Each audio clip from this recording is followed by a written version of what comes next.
Many people think that the key to protecting their wealth is owning things. You own the house or the business or the investments. But in estate planning, ownership isn't always the goal. In fact, the real power often comes in controlling assets without technically owning them.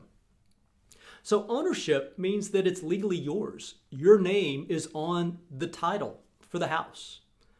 It's in your name. Control, however, means that you direct how the ownership is used, how it's invested, how it's distributed, even if you don't personally own it. And that distinction between control and ownership is one of the most powerful tools that we have in trust and estate planning. Let me give you a few examples. Let's think about asset protection. Now, if you own an asset outright, it's potentially exposed to creditors, to lawsuits, to maybe even your own children's divorces.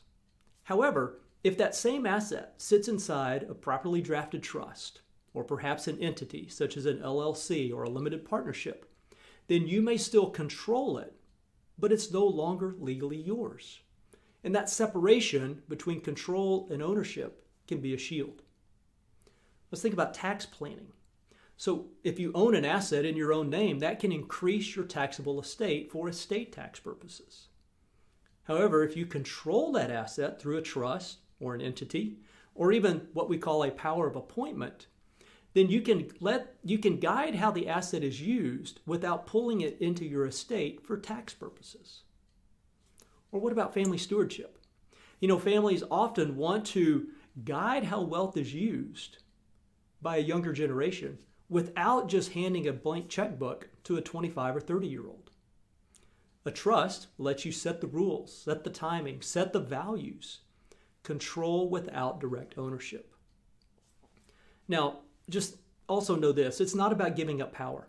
Instead, think about structuring the power in a way that protects your family. When you own everything, you've got some exposure. But when you control things through the right legal structure, you create stability, privacy, and long-term protection. So when you're thinking about your estate plan, don't just ask, what do I own?